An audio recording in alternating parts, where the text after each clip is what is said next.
오늘 주신 본문을 가지고 회복을 위한 우리의 발걸음이라는 제목으로 하나님 말씀 전하겠습니다. 나이키를 세계적인 브랜드로 만든 한 문장이 있습니다. 무엇일까요? 바로 Just do it입니다. 발음은 죄송합니다. Just do it. 이것을 풀이하면 이 문장은 그냥 하라, 무조건 하라, 너무 많이 생각하지 말고 그냥 한번 해보라는 뜻입니다. 그래서 많은 사람들에게 도전과 격려를 주었던 그런 문장이었습니다. 나이키는 30년이 넘게 이 문장을 슬로건으로 삼고 많은 사람들에게 울림을 주었고 그 덕분에 더욱 유명해졌습니다. 제가 요즘 다이어트를 하고 있습니다. 아시는지 모르겠지만 수요일 날 모 전도사님께서 목사님 살이 왜 이리 빠졌어요? 라고 물어보시더라고요. 그래서 아픈 게 아니고요. 빼고 있습니다. 라고 말씀을 드렸습니다. 그런데 제가 다이어트를 처음 시작하면서 도움이 되었던 말이 있습니다. 그것 역시 그냥 한번 해보라입니다. 다이어트를 위해서 식단 프로그램을 시작하려고 하는데 식단 프로그램 중입니다라고 이야기를 하니까 옆에서 이런 눈치로 봅니다. 그게 과연 될까 하는 그런 의심스러운 눈빛으로 쳐다봅니다. 그때 스스로에게 이렇게 되뇌었습니다. 그냥 한번 해보는 거야. 그리고 옆에 있던 분에게도 그냥 한번 해보는 겁니다. 되는지 안 되는지는 한두 달 지나고 봅시다. 그렇게 시작을 하게 되었습니다. 여러분, 다이어트를 진행할 때, 운동을 할 때 우리에게 필요한 마음도 이와 같습니다. 그냥 한번 해보는 거야. 따라가 보고 그게 되는지 안 되는지 살펴보고 되면 더 열심히 하고 안 되면 또 다른 방법을 찾고. 그런데 여러분, 이 말은 운동 이외의 많은 영역에서도 적용되어지고 권할 수 있는 말입니다. 공부하는 학생들에게도 이렇게 말할 수 있을 겁니다. Just do it. 일단 한번 해봐. 일단 책을 펴고 읽고 이해할 때까지 수학의 원리와 대면하고 씨름하면서 지식들을 쌓아봐. 그동안 어떤 일이 일어나는지 한번 확인할 수 있을 거야. 그리고 직장 생활에서도 가정 생활에서도 일단 한번 해봐. 이런 말들이 많은 사람들에게 도움이 될 수 있습니다. 심지어 우리 신앙생활에 있어서도 동일하게 말할 수 있습니다. Just do it. 일단 예배의 자리로, 일단 말씀의 자리로, 기도의 자리로 한번 나와 보십시오. 그리고 그 자리에 섰다면 일단 입을 열어서 찬양을 부르고 귀를 열어서 말씀을 듣고 또 목청껏 기도를 한번 해 보십시오. 한 번의 예배로 채워지지 않는다면 두 번의 예배로, 세 번의 예배로 매일 새벽마다 이 체험을 위해서 열심을 다하는 우리가 한번 되어 보십시오. 일단 그렇게 하면 하나님이 어떻게 하시는지 우리는 그것을 경험할 수 있을 겁니다. 우리는 이렇게 권면을 합니다. 여러분, 오늘 우리는 로뎀나무 아래에서 모든 것을 포기하고 있던 엘리야가 하나님의 인도하심을 따라 어떻게 반응하고 있는지를 보게 됩니다. 우리는 이 본문을 통하여서 지금까지 엘리야의 상황과 하나님께서 호렙산으로 인도하시는 그 이유를 살펴보았습니다. 이어서 오늘은 이 말씀을 통해서 하나님께서 어떻게 회복을 위한 장소에 오게 하였는데 이렇게 오게 한 이 장소에서 무엇을 준비하고 계시고 은혜를 주실 터인데 그 은혜를 받는 자리로 가는 그 엘리야의 발걸음이 어떠했고 그가 어떤 순종으로 나아갔는지 말씀을 통해서 생각해 보기를 원합니다. 그리고 우리의 삶을 돌아보면서 하나님께서 우리에게 허락하신 은혜의 자리로 우리를 부르실 때 우리가 어떻게 해야 하는지 말씀을 통해서 살펴보는 귀한 시간이 되기를 소원합니다. 첫째로 우리의 마음을 내려놓고 순종해야 합니다. 함께 고백합시다. 마음을 모두 내려놓고 순종해야 합니다. 여러분, 회복을 원한다면 그리고 그 회복이 하나님께로부터 오는 것이라면 전적으로 하나님의 뜻 앞에 우리의 생각과 우리의 계획과 우리의 마음을 내려놓아야 할 줄로 믿습니다. 비록 우리의 마음이 전혀 준비되어 있지 않고 전혀 납득이 되지 않고 심지어 나에게 또 다른 계획이 있다 할지라도 모두 내려놓아야 합니다. 그리고 내려놓은 그 마음에 하나님을 향한 순종으로 채워야 합니다. 그래야만 하나님께서 주시는 회복의 은혜를 받을 수 있습니다. 만약 우리의 마음에 있는 생각과 계획을 끝까지 내세운다면, 끝까지 자신의 상황만을 주장한다면 그 마음은 오히려 하나님께로부터 오는 은혜의 회복을 가로막기만 할 뿐입니다. 오늘 우리가 읽은 본문 3절로부터 4절 상반절을 보면 이렇게 말씀하고 있습니다. 함께 자막을 보면서 읽겠습니다. 시작. 그가 이 형편을 보고 일어나 자기의 생명을 위해 도망하여 유다에 속한 브엘세바에 이르러 자기의 사환을 그곳에 머물게 하고 자기 자신은 광야로 들어가 하룻길쯤 가서 그는 브엘세바까지 도망쳐 왔습니다. 엘리야는 북이스라엘에서 사역하던 선지자입니다. 그의 주 사역지는 아합 왕이 다스리는 사마리아였습니다. 그리고 그가 바알과 아세라 선지자와 붙어서 승리했던 곳은 바로 갈멜산이었습니다. 그런데 사마리아와 갈멜산을 피해서 그는 북이스라엘을 떠나서 머나먼 남유다 땅으로 왔습니다. 남유다 땅에서도 가장 남쪽 경계인 브엘세바까지 열심으로 왔습니다. 또한 여기에서 머물지 않고 그는 사환을 그곳에 머물게 한 뒤 광야 깊숙한 곳으로 하룻길을 더 들어갔습니다. 특별히 이 대목에서 사환을 브엘세바에 머물게 했다, 여기에 머물게 했다라고 하는 단어는 잠시 잠깐의 헤어짐이나 다시 만날 날을 생각하고 서로 떨어져 있는 그런 개념이 아닙니다. 이 머물다라고 하는 단어는 성경 곳곳에서 때로는 쉬다, 정착하다, 안식하다, 머무르다 등 여러 가지 의미로 사용되었습니다. 단어가 가진 의미로는 잠깐의 헤어짐이라고도 볼 수 있지만 엘리야의 상황만을 놓고 본다면 이 헤어짐은 이 사환과 더 이상 사역을 같이 할 수 없는 완전한 헤어짐이었습니다. 그의 결단은 분명했습니다.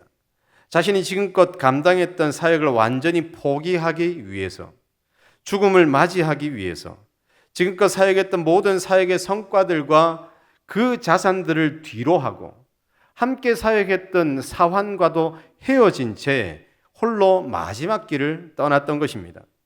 그렇게 그는 로뎀나무 아래에 앉아서 이렇게 외칩니다. 4절 하반절입니다. 함께 읽습니다. 자기가 죽기를 원하여 이르되 여호와여 넉넉하오니 지금 내 생명을 거두시옵소서. 나는 내 조상들보다 낫지 못하니이다. 여러분, 이것은 그동안 생명 다해 열심히 사역했던 엘리야의 마음이었습니다. 몹시 낙담해 있었으며 주체할 수 없을 정도로 나약해져 있었고 지쳐 있었습니다. 여러분, 우리가 이 정도로 지쳐 있으면 모든 것을 포기할 정도로 내려놓고 싶다면 누구의 말도 귀에 들어오지 않습니다. 어떤 권변도 우리의 무너진 마음을 일으켜 세울 수가 없습니다. 그저 다른 세상에 다른 사람의 이야기일 뿐입니다. 사역을 이어가다 보면 한 해 맡은 부분에서 봉사를 하다 보면 많은 일들을 겪게 되죠. 즐겁고 기쁜 일들도 분명히 있습니다. 하나님께서 맡기신 하나님이 다스리시는 교회를 섬기는 일이고 하나님의 나라를 세우는 일이기에 많은 의미와 기쁨과 즐거움을 발견합니다. 그런데 이렇게 기쁜 일들, 의미 있는 일들만 발견하는 것이 아니라 반대의 경우도 너무나도 많이 있습니다. 여러 가지 상황들 속에서 마음 상하는 일에 부딪힐 때가 너무나도 많습니다. 내가 여기에서 섬기지 않았으면 전혀 이런 일을 겪지 않아도 되는데 괜히 내가 이 일을 섬겼나? 라고 생각할 때가 있습니다. 심지어는 이런 이야기까지 듣게 됩니다. 아, 내가 교회를 오래 다녔구나. 내가 너무 오래 다녔네. 좀 쉴 때가 된 것 같아. 그 낙담이 우리를 누를 때가 있습니다. 교회는 하나님의 나라를 보여주는 대표적인 모델입니다. 그러나 이 땅에 있는 우리 눈에 보이는 이 교회는 여전히 불완전합니다. 어떤 교회라고 할지라도 문제가 없는 교회는 결코 있을 수가 없습니다. 왜일까요? 죄인들의 모임이기 때문입니다. 이렇게 선한 모습들로 앉아 있지만 우리가 예수 그리스도를 구주로 영접한 후 우리의 죄악이 모두 사라지고 우리의 죄된 습성이 모두 사라지고 완벽하게 변화된 새 사람이 된 것은 아닙니다. 우리 속에는 여전히 죄의 습성이 있습니다. 그러나 예수 그리스도의 십자가의 보혈로 우리를 덮어주셨고 그 덮어주심이 하나님의 심판대 앞에서도 동일한 효력을 발생하기 때문에 우리를 의인으로 쳐주시는 겁니다.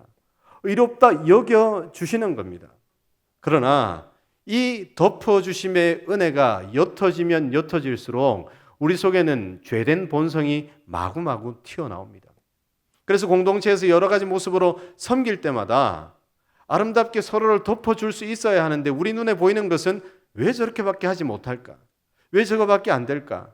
왜 저럴까? 또 나에게 다가오는 여러 가지 화살을 경험할 때마다 야, 내가 이곳에 있는 것이 아닌데 하는 낙담으로 쌓여지게 된다는 것입니다.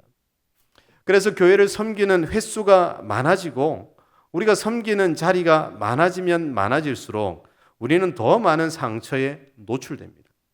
더 많은 화살에 노출되고 더 많은 낙담에 노출되게 되어 있습니다. 그리고 그 낙담은 우리가 일어나지 못하게 만들죠. 그 낙담은 현실을 향해 위로하고 도전하고 권면하는 사람들의 모든 말도 그 낙담한 그 마음을 열지 못할 때가 많이 있습니다. 그래서 여러 가지 화살들 때문에 마음을 굳게 닫고 올해까지만 버티리라. 아마 모르긴 몰라도 여기에 올해까지만이라고 작정하신 분들이 있을지도 모르겠습니다. 그래서 11월, 12월이 되어서 내년에 이 교사 좀 해주세요. 찬양팀으로 섬겨주세요. 찬양대로 봉사해주세요. 권면을 하면 마음 딱 닫힌 분은 이렇게 말씀을 합니다. 기도해 보겠습니다. 아마 기도해 보겠습니다는 한 60% 정도 닫힌 상태임을 표현하는 단어인 것 같습니다. 제가 만난 많은 분들 중에서 기도해 보겠습니다 이후로 돌아왔던 사람이 잘 없었던 것 같아요. 그 중에도 있기는 있었습니다. 40%는 있었습니다. 결국 자신의 굳은 의지를 이루어내려고 합니다. 그리고 그러한 굳은 마음으로 한 결정을 향하여서 눈치 없이 계속 권면하면 어떻게 될까요? 사람의 마음을 몰라준다고 섭섭해합니다. 그때부터 모든 권면은 또 하나의 상처가 됩니다. 그래서 이런 말을 들을 때가 있습니다. 목사님 때문에 상처가 계속됩니다. 이제 좀 그만 권하지 마세요. 아마 이런 모습이 엘리야가 가지고 있는 처지였고 상황이었고 마음이었을 겁니다. 그런데 여러분, 엘리야와 우리의 차이점은 무엇일까요? 그것은 하나님께서 일어나 먹고 마시라 할 때 그는 일어나서 일단 먹습니다. 마십니다. 그리고 먼 갈 길을 준비하라고 할 때에 그는 주섬주섬 일어날 준비를 합니다. 그리고 심지어 하나님께서 40일간 엘리야를 이끌고 호렙산으로 갈 때에도 그는 인내하며 꾸역꾸역 순종합니다. 이 순종이 어디 쉬웠을까요? 정처 없이 저 먼 곳까지 가야 되는 그 발걸음이 얼마나 힘들고 답답했겠습니까? 모르긴 몰라도 엘리야의 마음 가운데 하나님 너무한 것 아닙니까? 라고 하는 분노가 끌어오르고 있었을지도 모릅니다.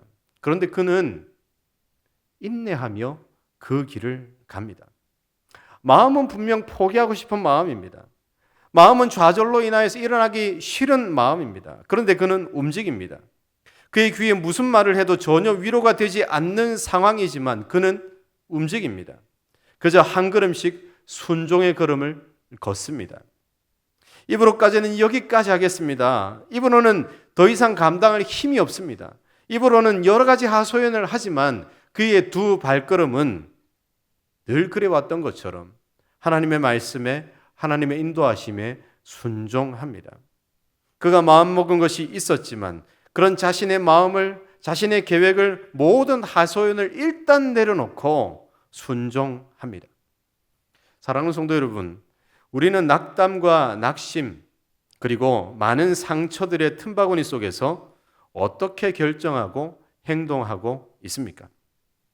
모든 사람들이 그랬던 것처럼 한번 마음을 먹었으면 끝까지 귀를 닫고 내 마음이 풀릴 때까지 모든 것을 멈추는 것이 혹시 나의 모습은 아닙니까? 누가 권면을 해도 함께 어려움을 겪어왔고 함께 봉사를 했던 사람들이 권면을 해도 그 닫힌 마음을 열 수 없는 그런 모습이 우리 가운데 있지 않습니까? 심지어 하나님의 말씀으로 눈물로써 권면을 해도 끝까지 그 마음을 열지 않고 꼭꼭 닫아놓는 것이 우리의 모습이 아닙니까? 그러면서 이렇게 말합니다. 내가 납득이 될 때까지, 내가 수긍이 될 때까지, 내가 안정이 될 때까지, 내 마음이 정리가 될 때까지 그렇게 고집을 꺾지 않고 우리는 계속 나의 마음을 주장할 때가 있습니다. 물론 그 상황을 보고 상처받은 모습들을 보면 너무나 많은 공감이 될 때가 있습니다.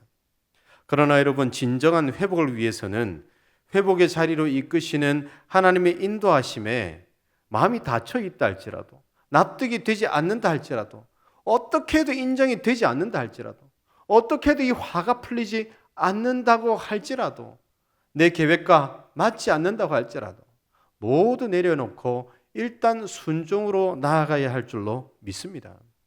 그때에 그곳에 참된 위로가 있고 참된 회복이 있습니다. 바라기는 엘리야와 같이 우리의 마음은 막막하고 답답한 현실이 우리 가운데 있겠지만, 또한 엘리야와 같이 하나님의 인도하심과 부르심 앞에 우리의 마음을 내려놓고 순종으로 나아가는 하나님의 백성들이 되시기를 주 예수님의 이름으로 축복합니다. 두 번째로, 우리는 즉각적인 회복이 없을지라도 순종해야 합니다. 함께 고백합시다. 즉각적인 회복이 없을지라도 순종해야 합니다. 여러분, 사실상 하나님께서 부르시는 자리, 하나님께서 인도하시는 자리까지 나아가면 그 즉시 회복이 일어날까요?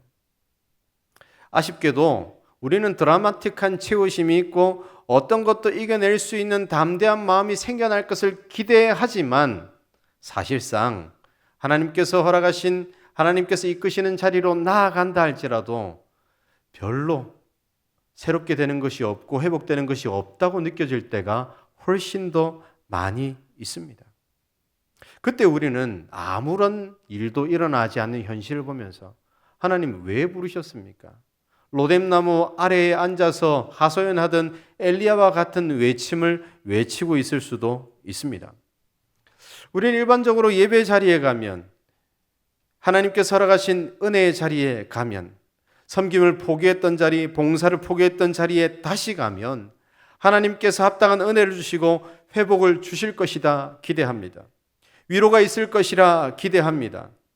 이렇게 기대하지만 우리가 원하는 위로와 회복과 은혜가 마구마구 부어지지 않을 때가 훨씬 더 많이 있습니다.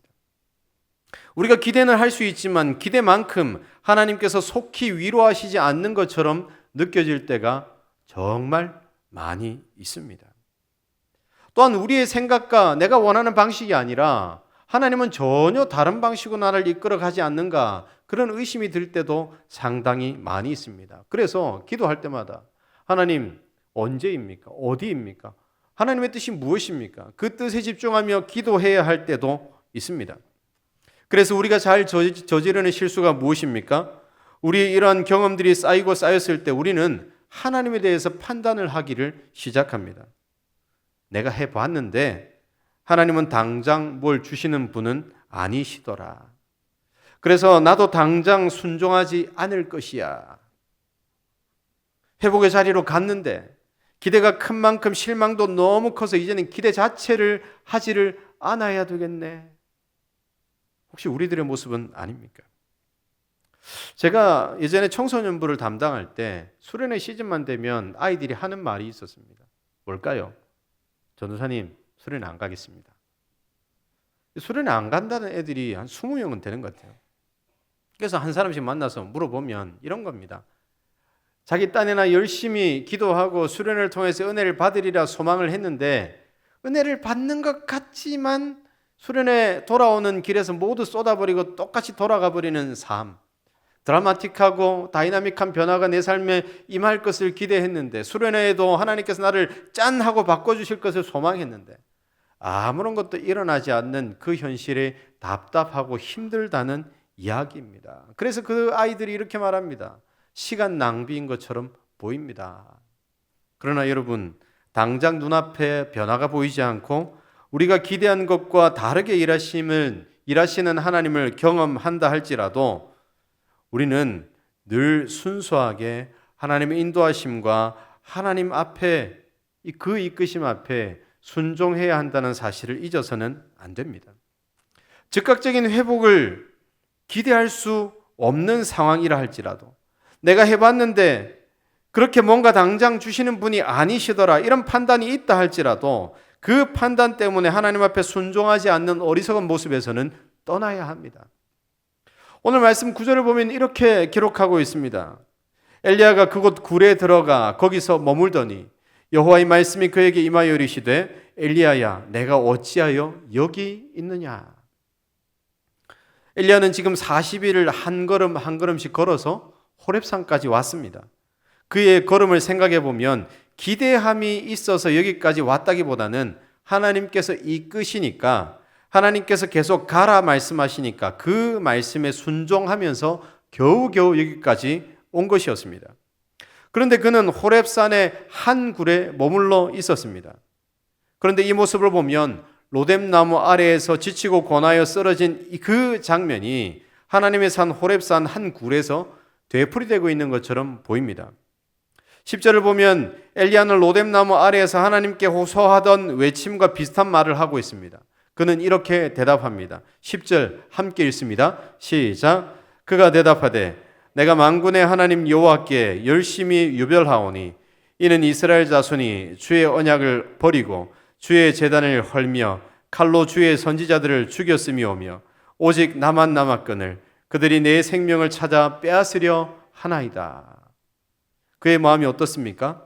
여전히 하나님의 산 호렙에 왔는데, 몇 날을 머물러 있었는지 그 굴에 머물러 있었는데 아무런 변화 일어나지 않는 현실 속에서 하나님께서 왜 여기 이렇게 하고 있느냐라고 물으실 때 로뎀나무 아래에서 했던 그 말을 되풀이하고 있습니다.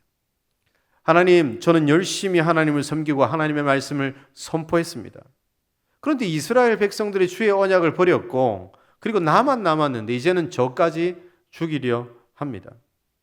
물론 이 뒤에는 로뎀나무에서처럼 더 이상 사역을 감당할 힘이 없습니다, 안 하겠습니다라고 말하지는 않습니다.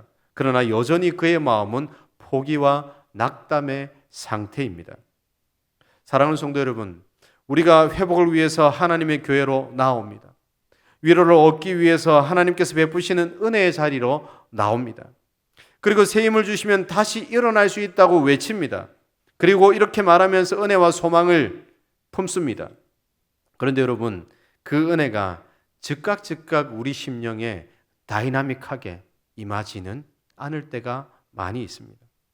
엘리야가 그랬던 것처럼 하나님의 산에서 정말 생명을 다해 애쓰고 여기까지 왔는데 그곳에 가면 하나님께서 뭔가 깨닫게 하시고 당장 일어나게 하실 거야, 기대함이 조금씩 싹트고 있었는데 그곳에 머물러 있었을 뿐 당장 회복이 일어나지 않는 이 엘리야의 모습처럼 우리도 이럴 때가 있습니다. 그래서 우리는 그곳에 가도 당장 회복되지 않기 때문에, 우리가 기대한 것만큼의 은혜가 없고 여전히 눈물뿐이기 때문에 하나님께서 인도하셔도 우리는 그곳에 가지 않으려 합니다. 회복에 대한 낮은 확률에 우리 열심과 우리의 에너지를 쏟으려 하지를 않습니다. 가봐야 별거 없다고 말합니다. 열심히 은혜를 사모하며 갔는데 소문난 잔치에 먹을 것 없다고, 그곳에 가봐야 별것 없다는 그 마음으로 되돌아서려고 합니다. 그런데 여러분, 그렇다 할지라도 하나님께서 우리를 이끄시면 그 자리로 나아가야 할 줄로 믿습니다. 하나님의 부르심이기 때문에 하나님께서 회복하실 것을 믿는다면 우리는 그 하나님의 부르심 앞에 순종해야 합니다. 우리가 읽은 오늘 본문은 아무런 회복을 경험하지 못한 10절의 엘리야의 모습에서 그 이야기가 끝나고 있지만 11절부터는 하나님께서 엘리야를 회복시키시기 위해서 일하는 장면들이 기록되어 있습니다. 하나님이 어떤 분이신지를 보여주십니다. 또한 하나님의 말씀으로 더욱 믿음으로 붙들게 하여 주시고 혼자가 아니라는 사실을 가르쳐 주십니다. 그렇게 그를 세우셔서 사역의 현장으로 다시 내어 보내십니다. 그 일이 바로 하나님께서 부르신 호렙산에서 일어났습니다. 사랑하는 성도 여러분, 우리가 나아가는 은혜의 자리에, 예배와 말씀의 자리에, 기도의 자리에 누가 우리를 부르고 있습니까? 예배를 위해 말씀을 준비하고 외치는 목사님이 부르고 있습니까? 찬양을 인도하는 찬양팀이 부르고 있습니까? 하나님이 여러분의 상황을 살피고 권면하는 구역장께서 부르고 있습니까? 아니면 구역에서 각 기관에서 여러 모양으로 봉사를 함께 감당하고 함께 여러 가지를 나누었던 그 구역 식구들이나 함께 봉사했던 봉사자들이 우리를 부르고 있습니까? 여러분, 누가 우리를 부르고 있습니까? 우리가 기억해야 할 것은 하나님이 우리를 여기까지 부르고 계신다는 사실입니다. 함께 고백합시다. 하나님이 우리를 부르십니다. 한 번 더 고백합시다. 하나님이 우리를 회복해 하십니다. 다시 한번 고백합시다. 하나님이 우리를 일어나게 하십니다. 따라서 여러분, 하나님께서 주시는 회복을 기대한다면 다른 곳으로 향할 것이 아니라 은혜의 자리인 교회로, 말씀의 자리인 예배로, 기도의 자리이고 우리의 모든 것을 토로할 수 있는 하나님께서 준비하신 자리로 나아가야 할 줄로 믿습니다. 바라기는 즉각적인 회복이 없다 할지라도 하나님의 부르심 앞에 순종하는 우리들이 되기를 주 예수님의 이름으로 축복합니다.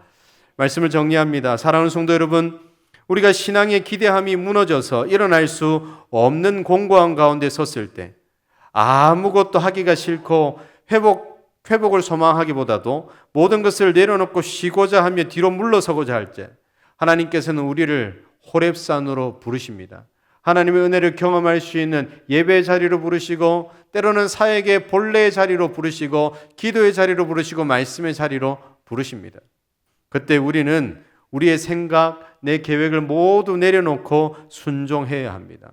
그리고 당장의 변화를 기대할 수 없는 상황이라 할지라도 순종해야 합니다. 바라기는 이러한 인도하심을 순종하며 하나님으로부터 오는 큰 은혜를 그리고 큰 회복을 경험하여 다시 일어서는 우리 모든 하나님의 백성들 되시기를 주 예수님 이름으로 축복합니다.